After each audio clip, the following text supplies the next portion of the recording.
This is the Realty Classroom Podcast, episode number 200. Stop sounding like everyone else. Are you a real estate agent who wants to build your real estate job into a business without sacrificing any of your lifestyle, but you just can't seem to find the right plan or any plan to help you get there?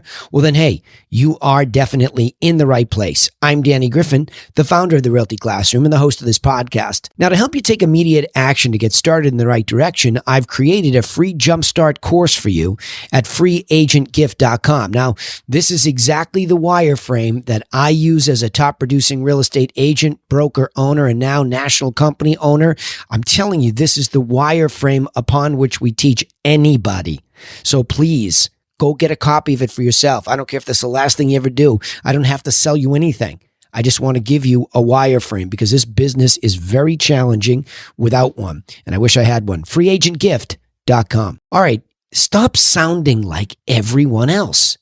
This drives me crazy. I mean, when I'm coaching real estate agents, and especially new ones, and you see them drift off outside the guardrails, you find that they're eager to compete, and that's awesome. They want to go out there, especially Griffin agents at my brokerage. They want to go out and they want to compete, and they're enthusiastic. But it takes me a while to train their brain to hear me say, don't just go do what everybody else does. We have a very unique way of serving people. And a lot of people don't believe that a unique way or a unique selling proposition is a real thing. It is a very real thing.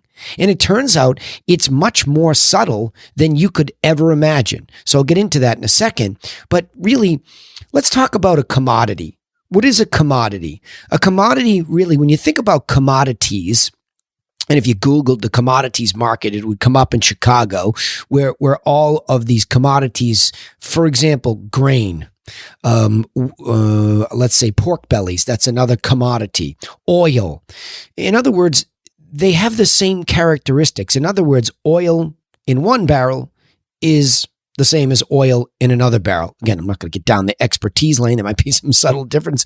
I guess it tastes different, right? But the idea is it's commoditized. Homogeneous, meaning it has more similar properties than it has dissimilar, and very much so. So it's like kind. That's what a commodity is.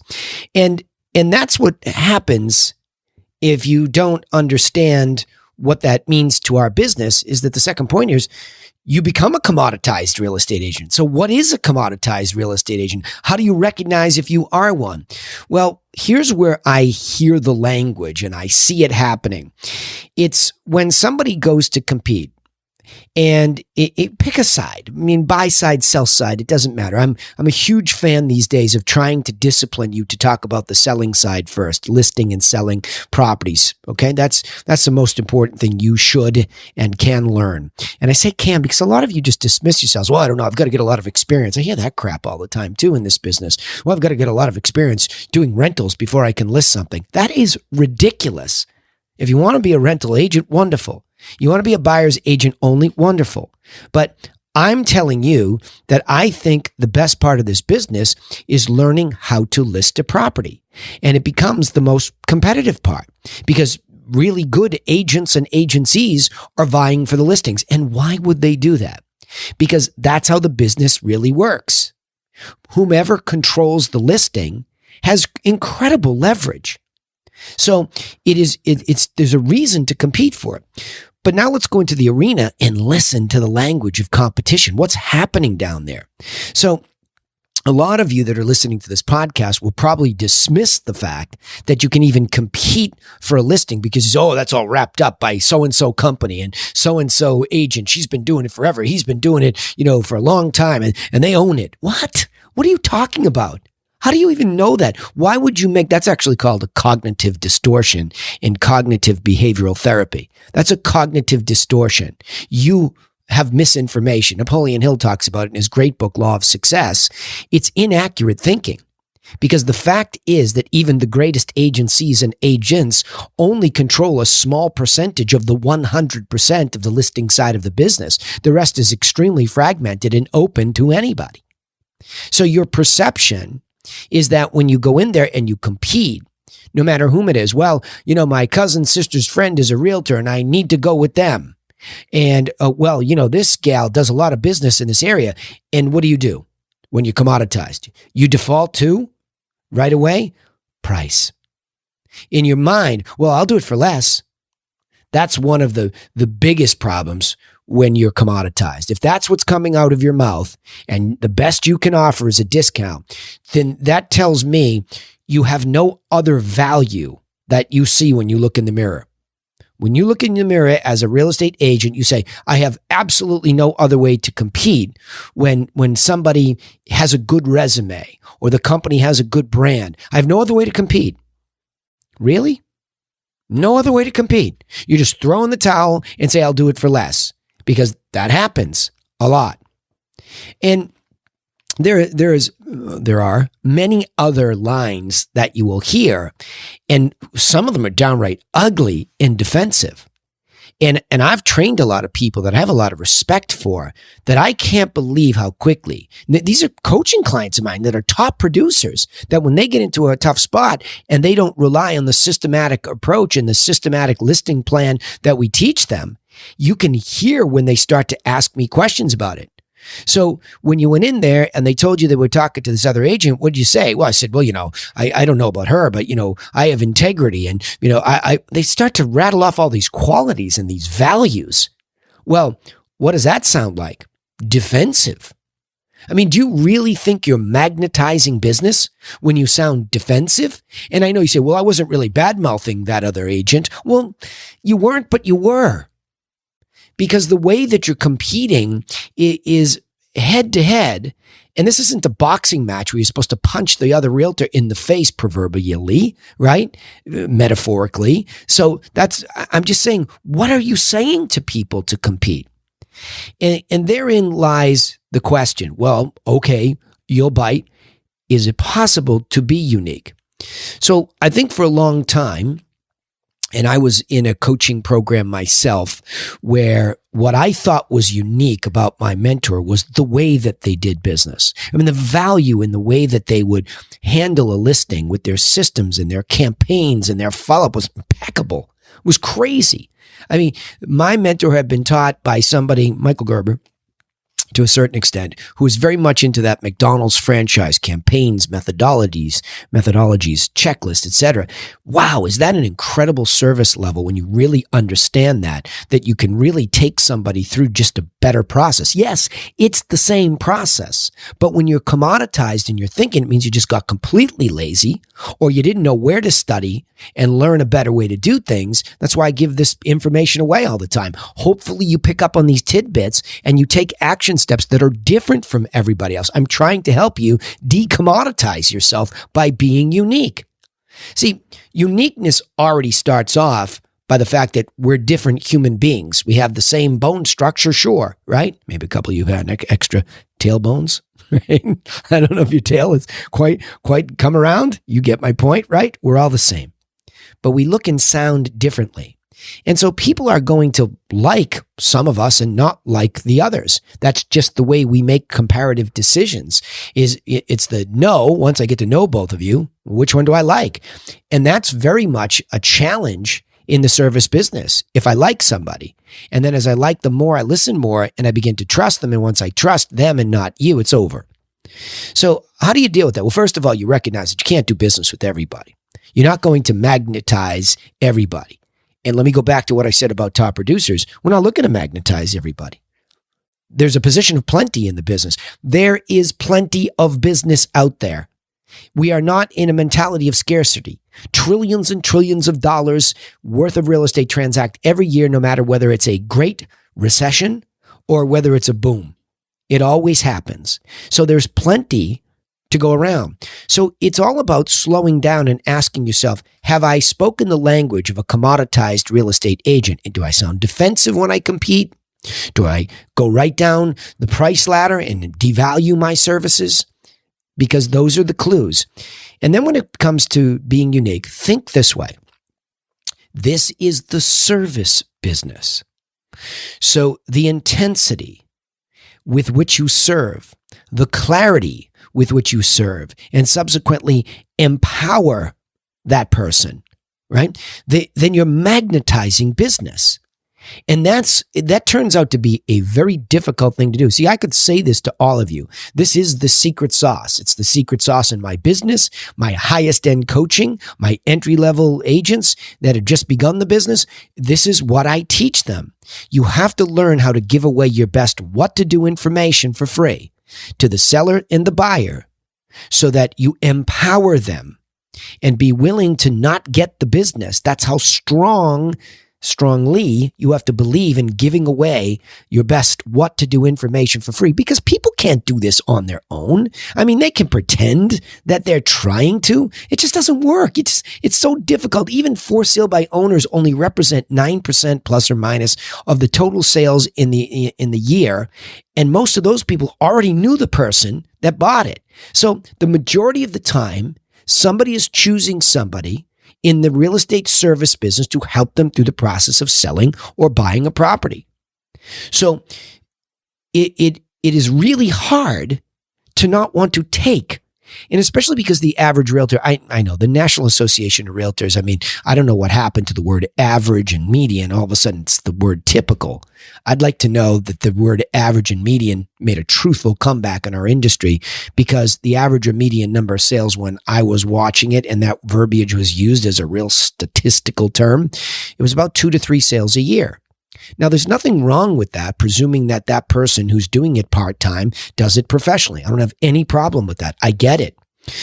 But let's just talk about the fact that when you're only doing it part-time like that, it's hard to take the time to learn how to do it better. I understand that. And most real estate agencies have also just defaulted towards brand and resume. Well, you should join us because we're big and we have this whiz-bang technology. What is all this? What's that got to do with serving the client? It has absolutely nothing to do with serving, client. I mean, I'm talking all the way from contact when they're a lead to a prospect when there's conversation going on and you're trying to win that business by empowering them and drawing it in. And then they become a client. The service level is supposed to go through the roof. And that's what we do here, folks. We don't take. You don't just take a transaction. I heard some the other day. I met an elderly gentleman in the gym, great guy. We went to the same college, and he told me who he had done business with originally. And he said, yeah, we like her, but she was very transactional. And so that's something I learned too, because so was I for a long time, until I learned that you could stop being transactional, stop being commoditized, and serve at an impeccable level and continue to learn how to do that. So how do you do that? The final point here is that, you have to continue to master the obvious and keep it simple.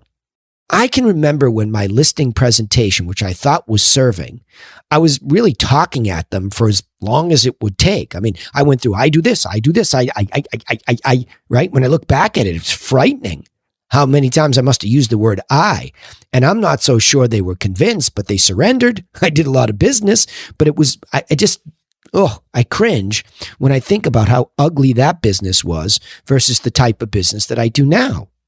When I walk into a property, and even before we've gone there, we sent them a packet of information that has empowered them. It's our best what to do information for free, so that when I arrive, I'm just there to give insight about the information that we sent them, further empower them. So now that not only do they have the information, they have free insight and they're empowered. And it's simple. So unless the consumer has a lot of questions for me, or I can see that their fear is there, or there's something really off, my listing presentations are the shortest they've ever been and the most empowering they've ever been. I'm going to say that again. My listing presentations are the shortest that they've ever been in my 23-year history of doing this, and the most empowering to the consumer that they've ever been. Meaning I'm leaving that person better than I found them by 10 times, 20 times than I used to. Because you know why I can say that? I don't really know how I left them. I won or lost. That's what it feels like to be transactional. So I have continued to try to master the obvious ways and the truthful ways from A through Z that a house gets listed and sold. And we keep chunking it up. Yes, in our business, we have to get into the microeconomic details of how we do things, the exact system we use to get the feedback from the other agencies. And when they don't give it to us, who calls? What do we find out? Then how frequently to follow up with the seller? Sure, you can go down the micro business rabbit hole, but you don't need to go there first. Where you need to go is chunking it up. You have to talk about price with the seller. You can tell them how they can improve their price by reconditioning their house from low cost to no cost all the way up to projects. You can tell them how getting rid of their own stuff or getting a professional stager at the other extreme helps them set the space. Then is when marketing makes sense. And once the marketing and all that's done correctly between pricing, setup, and marketing, then the communication of feedback stage happens and we hear what the market has to say and we make adjustments, especially to price. Then we get into negotiation based on the math we use to price it right. And then we have to cross every T, dot every I, and make sure you can close on time and upload the deal up. That's it. That's the obvious. I mean, that's just the way any property gets listed and sold. I don't care. You want to argue with me? You want to change the stages? That's it. And how do I know? I do this every single week for the last 23, 24 years. And I just keep making it simpler. And I know my clients, on average, by a lot, are much more satisfied with the process. We just keep it simple. By the way, that's the concept I was just listening to, one of my favorites to listen to while he's still alive. Charlie Munger, who is Warren Buffett's partner at Berkshire Hathaway, is just a bucket of wisdom. Every time the guy opens his mouth, he is so smart, so well-read. So is Buffett, obviously. But Munger's just got a great wit, too. And he brought up the other night at the end some of my favorite concepts. He talks about Occam's razor.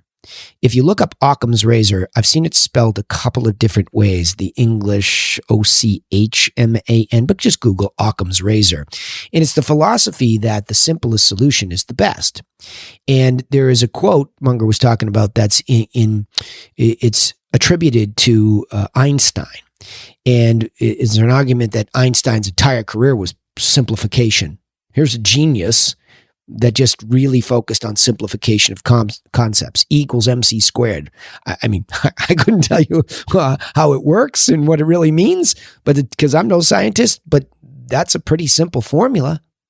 So it's not some complex thing. He simplified it. In fact, Einstein was known for his imagination. When he was really figuring out the theory of relativity, he often imagined himself riding along a beam of light, like riding alongside of it. Incredible simplification. And in his quote, I'll butcher this, but try to make everything simpler, but not too simple. So in other words, there is a bare minimum that you have to discuss on how somebody sells a property or somebody buys a property. But the more that those major items are covered, you have to keep simplifying it because the consumer becomes more empowered. And by the way, here's a little myth. A lot of you think that just because somebody has a PhD, an MD, or whatever, level of academia they have climbed to, that they don't like simple. You'd be wrong. And I'm telling you that from my own personal experience. I find the more educated, on average, of course, no absolutes here, but on average, more academically inclined people love the fact that you've simplified something so that they don't have to spend the time burning the calories because they're already busy enough burning their own calories in their brain trying to get through their day. So simplify. Let me go back and say, stop sounding like everybody else, okay? Please. And you start here by understanding the answer to the question, what's a commodity? And as I said, go Google commodity. You'll come up with the Chicago Board of Trade. You'll see pork bellies. You'll see grain. You'll see oil, etc. 2, what's a commoditized real estate agent? The person that can't wait to compete by discounting themselves on their commission. The person that's always defensive sounding when somebody brings up the competition. Those are some clues as to what a commoditized agent sounds like. Check yourself. Is it possible, though, to be unique? Yes. It turns out that when you really think about this as a service business, the way that you service is really unduplicatable. Nobody can be you. Nobody can do it exactly the way you do because they'd have to crawl up inside your head and find out everything that you were thinking and organizing. And that led to the last point. Continue to master the obvious of how things go. And when you are serving, keep it simple. Don't try to be all complicated. People love simple. I'll summarize it by saying this. In the real estate agent business, it's very easy to start sounding like everyone else. And then you sound like the rest, right? If you sound like the rest, or when you sound like the rest, you're nothing more than a commodity that becomes reduced to competing on price because there's no value there.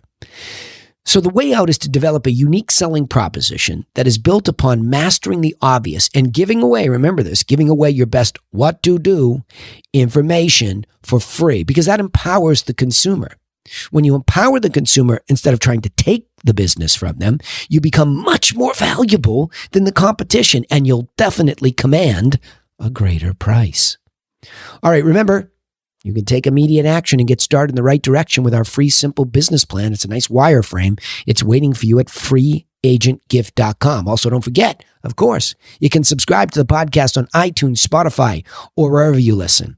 We also post our content on YouTube, so please don't forget to subscribe to the Realty Classroom channel. And when you're over there, do me a favor. The algorithm loves the like button, and I'd love to get this content out to other real estate agents just to help them. I don't have anything to sell them unless they want my help, okay? But just try to help me get the word out that this content's there. We'd also appreciate it, of course, if you would share the content directly with other real estate agents like you so they get the help they need. But remember this, I sign off the same way every time. Nobody's coming for you. Absolutely nobody is coming for you. So go get to work on your business, and we will see you in the next episode to help you do just that. Thank you.